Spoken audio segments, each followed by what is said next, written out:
You are listening to the Short Convos podcast. Yo, dude. Hello, everyone. Welcome to Short Convos. I'm JC Cashman, aka Warrior of Light. As Miralai, available on YouTube, Spotify, Apple Podcasts, Google Podcasts, and a bunch of others that I've never even heard of. So you can get us anywhere. If you need to listen to us, you can listen to us. How are we, sir? I can hear birds. That sounds nice. You've got background sounds. Yes, I brought the authenticity of life. It's just The birds and nature's rain. coming in. Yeah, I don't think I've ever heard birds and rain at the same time. Yes. That sounds like a album name. Yeah, birds and rain.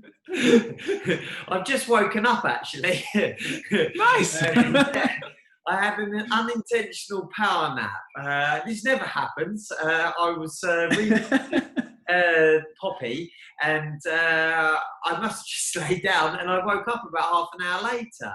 And I've been reflecting a bit. Yeah, so if I'm a bit spaced out, that's going to be what. Do you ever have it when do you ever have a nap? No, you don't sleep. So, but You've just explained my sleep patterns. My head goes down, and then I go, "Oh, I just had some sleep." That's my sleep pattern all the time. So I feel really. It's the only way of sort of explaining it. I feel a bit pissed. It's like when I ever sleep during the day, I don't normally drink during the week, but I feel like a bit drunk right now, in a nice kind of way. So yeah, that's how I am. I've realised this week I've been doing a little bit of reflecting, and I think each week I've said about how I don't say I'm tired. I think I'm probably training harder than I have done for some time. And I think the reason I've not been training as hard as I train right now is because I don't have the recovery time because of what life, involves right now with family and everything. So yeah, that's where I'm at. Where are you at, Az? I'm good. I'm all right. Everything is running steady, if albeit a bit muffled is what the word I would use for what things are like at the minute. A little bit like the noise of things when you're underwater. And I don't really know why or anything like that. But at the minute, I'm just a little bit like, that's what the world is like. I get the feeling it's because there's a lot going on at the minute in the world. And it's all like a bit overloading. And then at some point, it just becomes distorted. Like you can't actually pick out what you're trying to listen to anymore. So I feel a bit overloaded with just everything that's going on in the world at the minute. And I guess to protect myself, my brain's kind of switching off. You don't need none of this. Yeah, exactly. Yeah, muting it out. I'm on the emotional roller coaster again. Again, reflecting on things at the start of this whole COVID-19. I think I mentioned it to you. One was on a real emotional roller coaster, literally hour by hour sometimes, but definitely day by day. Sometimes you're up, sometimes you're down, sometimes you're in between.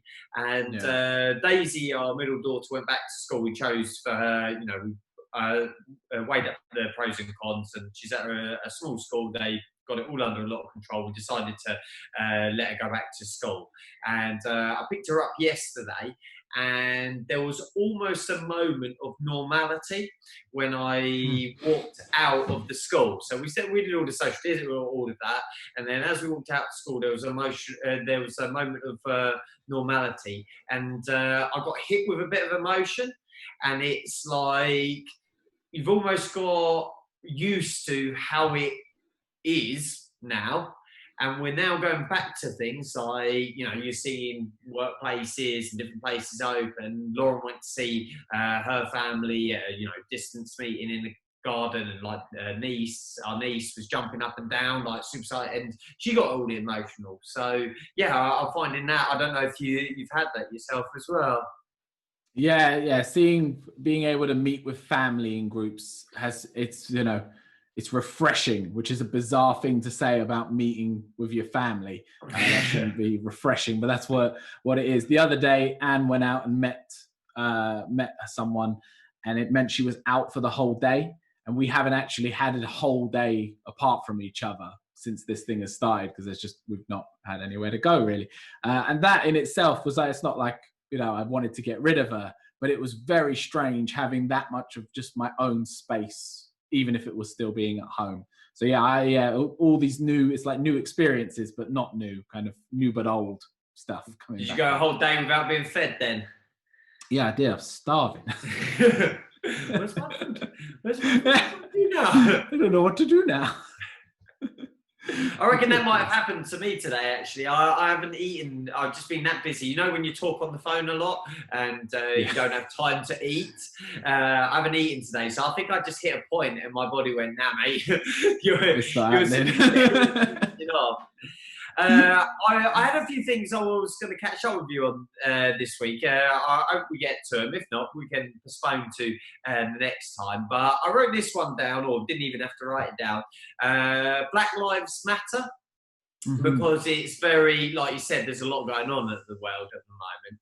And to make it very, very clear, I am anti-racist. And I grew up with black, called that, people in my life from a very young age. A lot of my role models, a lot of my really close friends are black people. People of all race and different colours.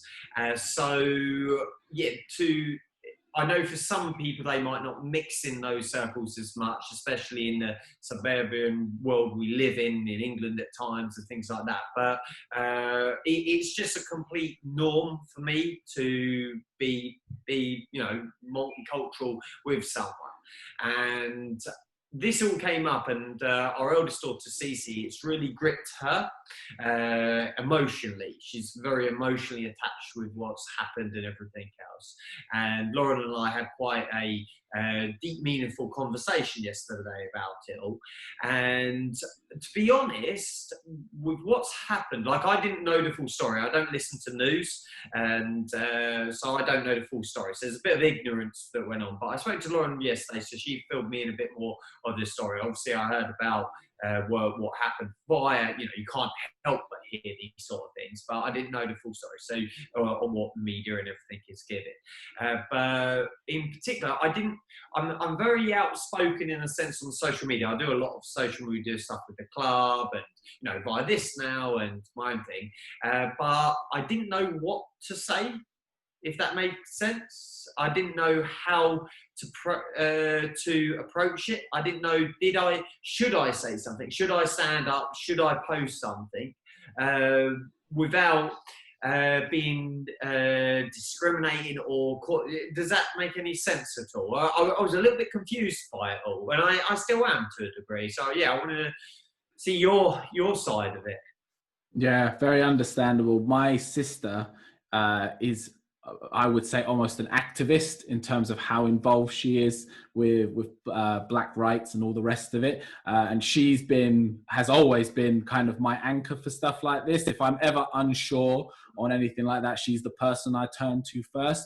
Is that right? So she always is the light for it. A book she recommended me, and I've been rereading it, but I've read it before, is this one, and it's called Why I'm no longer talking to white people about race. And it sounds very provocative, but I think that's just the title. It's actually just a really good education book if you really if you're very new to it all, and it's not a very big book, and it's very, very easy to understand. It kind of gives a lot of info. With what's happened recently, I had a whole thing where I posted, because there's the whole Blackout Tuesday. Yeah. And I posted it along with the hashtag Black Lives Matter. And I actually had an organizer one of the people who set up Blackout Tuesday, got in contact with me and asked me to edit my post to remove Black Lives Matter, because apparently it's kind of confusing the message, and it's not allowing what they were trying to do to get out clearly. So then I very quickly and very instantly felt very guilty, because I felt like I was being ignorant in my posting, that I posted without the appropriate level of knowledge. And then in that sense, I then felt I was being insincere. So I edited it as requested. And then the next moment, I've seen a post from Black Lives Matter who said, please remove your black squares. Don't do that. Do this. Share information, share positive outcries, share your experience of. And then I saw another thing and another thing and another thing. And this was what I was talking about earlier about the muffledness. I was like, I don't know what to do.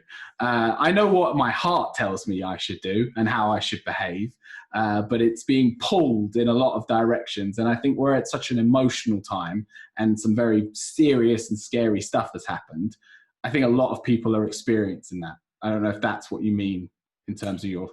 I think that sums it up completely. I think I've struggled with the moment. I've struggled with, I feel like I should say something. I want to be a part of something positive that's a change that's that's what I seem to think I get that needs to happen. You know, we need to stop what is happening from happening. But I don't know how I support that. And to the point that I don't know what the rallies are for. I kind of, someone explained to me, and I don't know, I can't explain it myself, why the riots and things like that happening. They weren't condoning it, they weren't saying it was a good thing. They were just explaining why it was happening, why the riots were happening. And I don't feel like I want to go and riot, but should I be going out? What good is all of the activists doing at the end of the day? What change can you make? Immediately, I suppose my default, Lauren says, is I always want to fix it. In our relationship, with the girls, with work, with anything, I always want to fix things. That's my immediate default. And I don't think there's an immediate fix to this. Yeah, there is no quick fix. This is the thing that I've been taking away from it, is because I am exactly what you said at the start. I am in no way racist. I am against racism. I have grown up with black friends. I've had a black girlfriend. There's the furthest thing from it. But what it appears now is that that's not enough anymore. It's not enough for us not to be racist. We have to actually actively go after people who are, and either educate them, change their mind, or stop them from doing what's happening, which is the killing of people based upon their race. So it's not good enough anymore. It doesn't seem to be, and I think I agree with this. It's not good enough to just say, well, I'm not racist, and my kids won't be racist, so I can almost wipe my hands of it. Not that you're saying that or I'm saying that, but I think that's the thing that people seem to be taking away from it at the moment, is that we need to do more. And I think these riots are a real reaction to that, of we don't exactly know what we need to do, or people don't know what they need to do, but they know there needs to be action. There needs to be something happens that shakes the foundation of our society to change the way we behave, because this keeps happening. People keep dying. These race crimes keep happening. Yeah. Lauren mentioned something, again, I can't quote it properly, but she mentioned, which I found quite interesting, helped me sort of think about it as well. This guy talking about a race. So let's say we're all in a race at the moment, and he had a group of people, say in a sports hall, from all different walks, like let's just say a college, your usual college. And he had them all lined up, and he said, all right, this is the race that we're all in right now. And he started firing out questions. He said, okay, I think the first question was like, are you from a split family? If not, walk forward. Do you have X, Y, and Z? If you have, walk forward. And basically, he got to a point, he said, okay, this is the start of the race now. And at the front, just by pure statistics, it was a statistical exercise, just by pure statistics of what I suppose man's or human's history is about, the majority of black people were at the back. They were further back. His point was, whether you like it or not, that's where we are all at. So you at the front, you white man at the front, it doesn't make you any better or any different, or you shouldn't be feeling guilty or anything. It's just where you are positioned to other people. And yeah, I found that quite a soothing kind of reflection. It's like, don't feel guilty for when, because you can't, like, you can't be responsible for being born a you know, a lucky person. Likewise, you can't be responsible for being born in a reflective, unlucky. Am I making any sense with any of that? Yeah, completely. It's really tricky, but it's a double-edged sword, because when you are privileged like that, the biggest issue is that you don't know you're privileged like that. You don't see it now in society. There's not a case of me and a black guy go into a shop and he'll go, you can be served first and then I'll serve you. That doesn't happen. There will be moments in our lives as white men where we will benefit from being white men, but we won't know that we've benefited from it. And there will be moments for black men or black women where they will suffer on account of their skin color, and they probably will know it, and they will recognize that that's what happens to them. I have a friend who's been pulled over multiple times, lovely guy. We both got our driving license about the same time. We both drove 1 litre little hatchback cars. We both drove the same, over the speed limit, nothing ridiculous, but how young people drive when they first get their licenses. I have been pulled over maybe once ever for that kind of stuff. He got pulled over every other week, all the time. And, they obviously never say it, but he was just acutely aware of it. And I became acutely aware of it in that situation because I could see the parallels. We lived in the same area. We worked in the same bar at the time. So we were leaving and coming from the same places. It would be the same police officers who would see him and see me, and there would be a different choice of response. Yeah, it's like, what can I do about that? What I think's happened, it's woken me up a little bit. What I think has happened is I've gone through my life accepting colour. Let's call it, is that, I don't know if I'm using it, again, I don't want to use the wrong terminology, but I've accepted it hasn't even come into my brain that you should have a problem with someone of a different race or a different colour, or because they like the same sex, or they like, or whatever it doesn't even come into my mind. And I think I'm being a bit ignorant to the fact that there are problems still in this way. Well, probably the worst problems are based on that still. And it's like, this has woken me up to it and thought, I've never really thought about that and how I am involved with that as such. So, yeah. And I did actually write this down to sort of bring up, but in a different context, which kind of brings it in to this, is with all of these things, I can remember at school we were doing an English exercise. Looking back, for some reason, it's probably one of my only positive memories of English at school. I don't even know if it's a positive memory. And the teacher was trying to create a debate. So looking back, I didn't get what they were trying to do, but they were trying to create a debate. So you have an opinion, you have an opinion, and debate over it. And all I kept doing was saying, well, it's my choice and I respect your choice. And that's all I kept saying. You can say whatever you want, but I respect it, and I have my choice. And I suppose it comes back to be looking at that man in the mirror. And I suppose, is that a politically incorrect song or relevant song? The man in the mirror. I suppose that's how I lead my life. Is I don't go out my way to change other people, in a sense. So I suppose it's a leadership thing.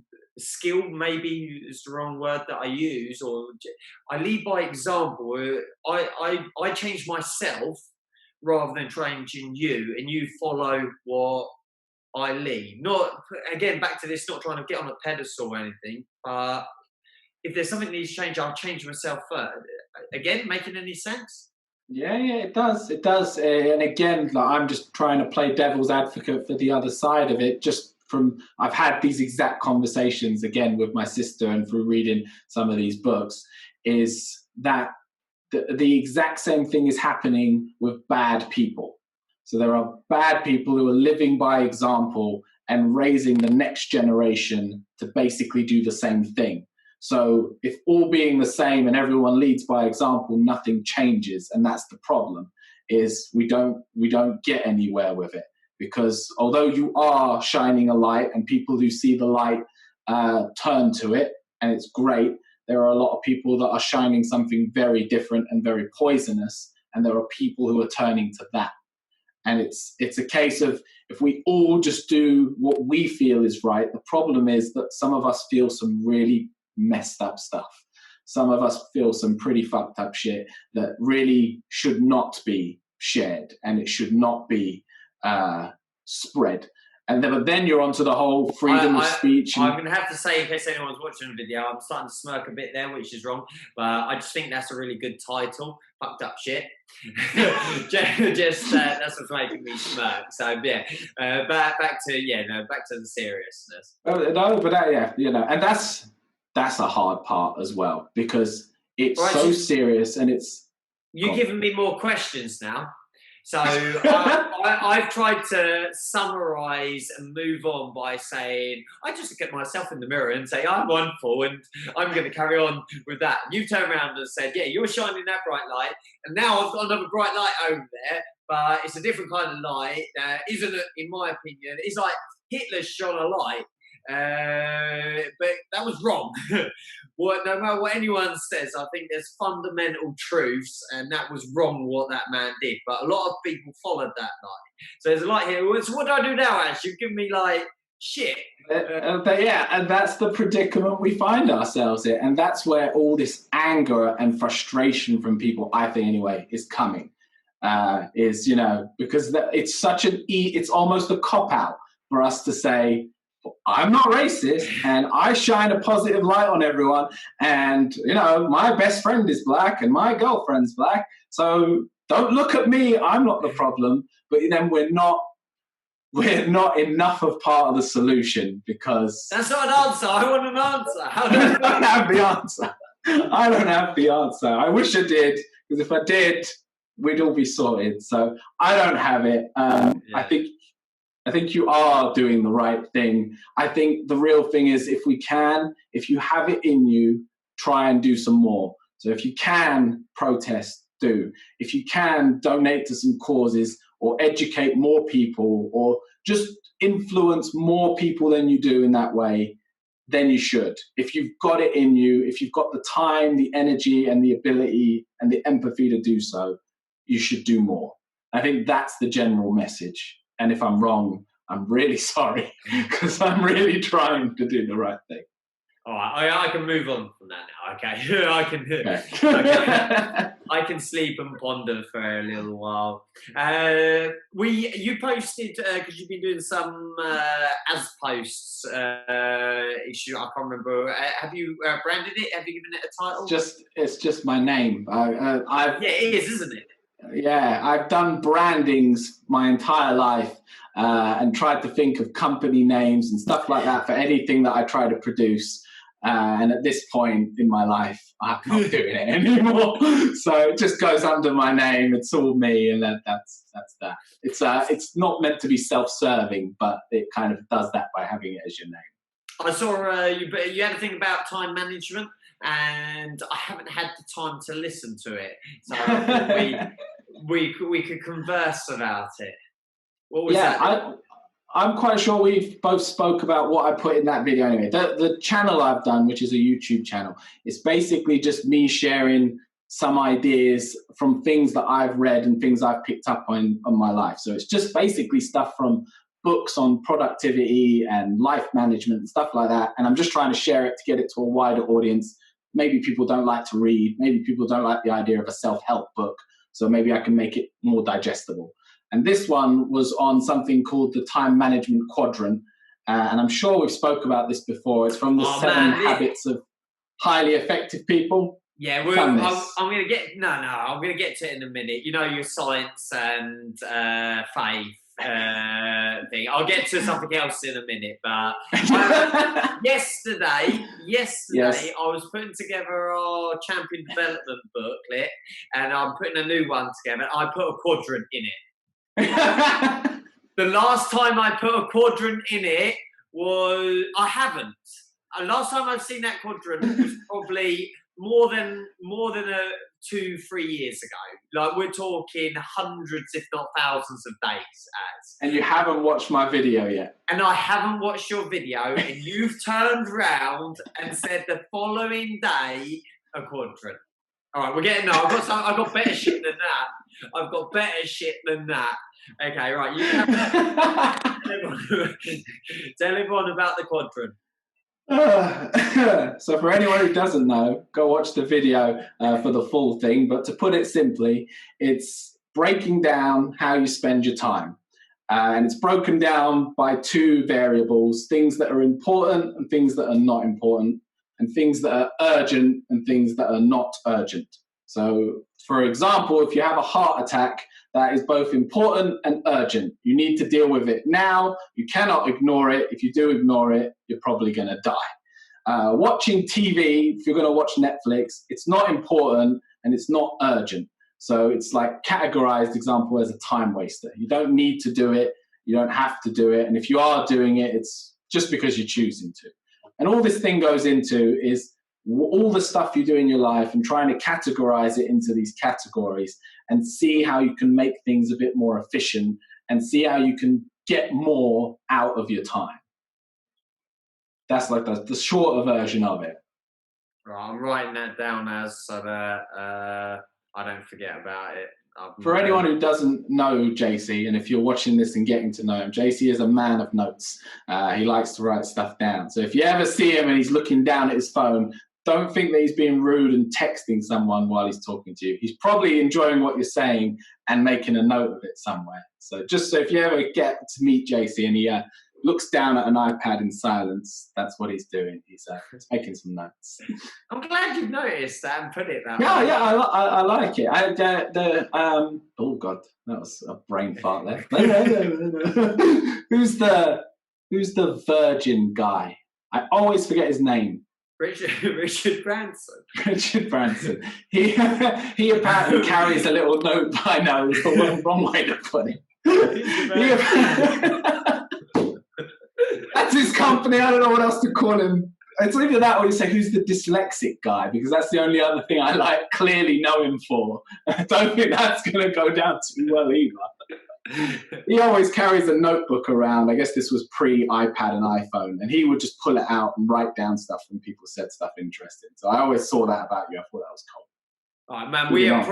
We're probably getting some synchronicity here. This is like proper synchronicity. No, we're talking. It's probably science. So I've got my. For those that aren't. Those on the audio version, he has just pulled out a notebook. My diary. I have a endless array of notes digitally as well. And what I thought we could do is put together our own personal development guide based upon. I thought we could use it. Maybe every week we could do a segment. Yeah. Could you write it down? Could you create a little book, and then what we can do in like 10 weeks time or a few months time, we can sell it to people, can't we? We can create a self-development guide. What do you reckon?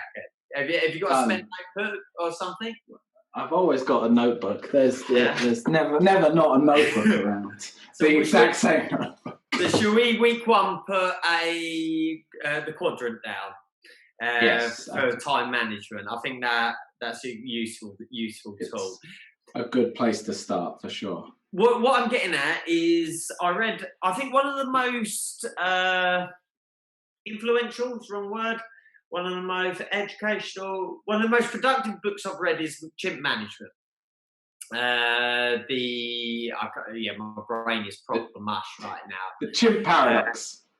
Chimp Paradox, that's it. Whatever management book that one it's called.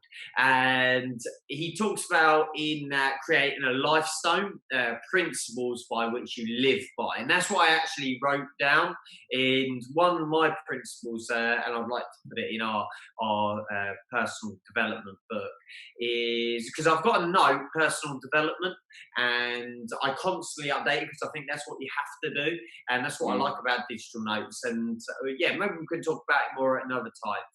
And one of the things that I've got in there is what my dad used to always say. I try and quote it how he quoted it. Was I'm sure there's some biblical version of it as well.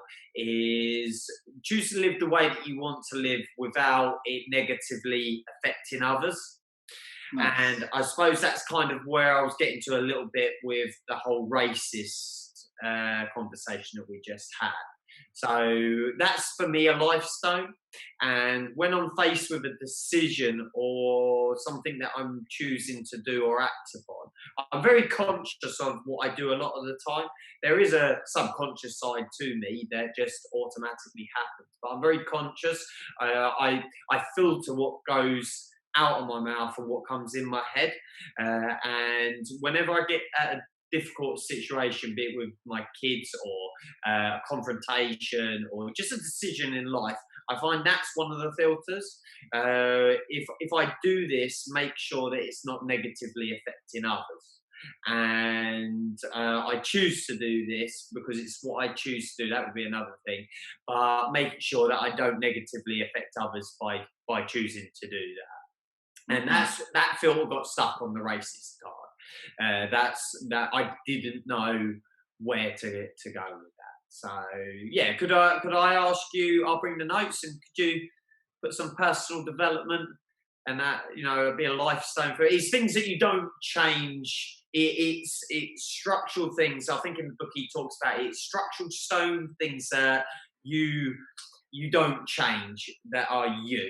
And like that quadrant, I suppose, is something that I suppose in 100 years from now would still be relevant. Yeah, the principle doesn't change. You might move around what's in the squares, but the squares are permanent. They can't be shifted. So the idea of things being important or not important, that's a finite thing. That's not going to change. But what is important and not important to you will change as your life goes on. And the same thing, when you put things through that filter of yours, that might change over time. If you put the same thing through 10 years later, it might change, but only because you've got more experience or you've got more knowledge or you've got more information. But this is what these ideas are. This quadrant is just the principle. And if you apply it to yourself and to your life, it can benefit you. It's not like the answer for everything. Neither is the lifestones, because like we said, sometimes you run into things and you come stuck, and even stuff like that, it's not enough to get you there. But without stuff like that, we're just swimming. We're just going with the tide. Like, you don't know what's going on. And the quadrant is all about, it's being very conscious that your time is yours to spend. It's up to you where you're going to put your time. So you can very easily spend all day on the sofa, watch TV. There's nothing illegal about it. There's nothing wrong with it. It's your life, your time. But is that really what you want? And then it's going back to your life stones of what really matters to you and asking yourself the hard questions of, what's important and how are you spending your time? And does that reflect what you say is important? Okay, right. To finish with, I want to finish on this one. What did I just bring up? It was the book. Lifestone Chimp Paradox. No, I'm backtracking now to the thing that the quadrant. You mentioned quadrant. I haven't mentioned it for years, and boom. Right. Daisy and I, we went out for a journey the other day. We went and collected something there and back in the day, but it was a long journey. And Daisy was talking to me, asking me about her name. Well, first of all, she was asking about Cece's name. I don't know if you've experienced this with kids, but they come out with questions. You probably had it as a kid when you were a kid. Come out with questions. And I've always made a point of always answering the questions. It's a real pet hate when I'm in a supermarket and I hear a parent go, shut up. Won't you just shut up? It's like, no, let the kid ask whatever they want to ask. And if you don't know the answer, go and find the answer for them. Or have an answer, or give them to someone else that's better educated to answer. For me, it's very important that sponges and are taking on board this information. So yeah, JayZ, and if anyone's ever met JayZ, she likes to chat as well, and she likes to come up with questions and everything else. So she's asking about names. And then she said, oh, where did my name come from? And what did it mean and everything else. And I related it. It's the time of year when the daisies come up outside. And also we saw a movie at the time. So I'm starting to, can you see I'm already creating some symmetry here. And then I said, oh, we watched a film, Benjamin Button, and the main female character is called Daisy in that. And yeah, we chose that. And then we spoke a bit about, boys, prior to that, what if she was a boy or Cece was a boy. But we literally just spoken about her name, Daisy. We're traveling in a car. It was probably an 8-hour round trip that we did. We're traveling in the car. And so think of all the variables, and then on the radio, how many radio stations are there on the radio? Okay, and all the we weren't sitting at home. There was, if you're at home, there's less variables, isn't there? So on the radio comes on "Cover Me in Daisies," the song "Cover Me in Daisies." So that in itself, there you go. Okay, a Daisy song. I don't know how many Daisy songs there are. And it's sung by Katy Perry, which is one of Daisy's favourite artists. So tell me something specific about that. What does your brain say about that as? There's some spiritual being. Rick and Morty are real. There's someone playing a string behind the veil on that. No way, man. Does it not? Being a Rick and Morty fan, you got to think how Rick would think of what you're saying here. Does this not make you say, hallelujah, I see the light. I see the light. Thank you. No. I think 1 and 0 equal. Explain that, bitch. I can see this is very important to you. It is. I feel. Wow. I like it. I like the passion. We all see life the way we want to see it. No, but the variables, man.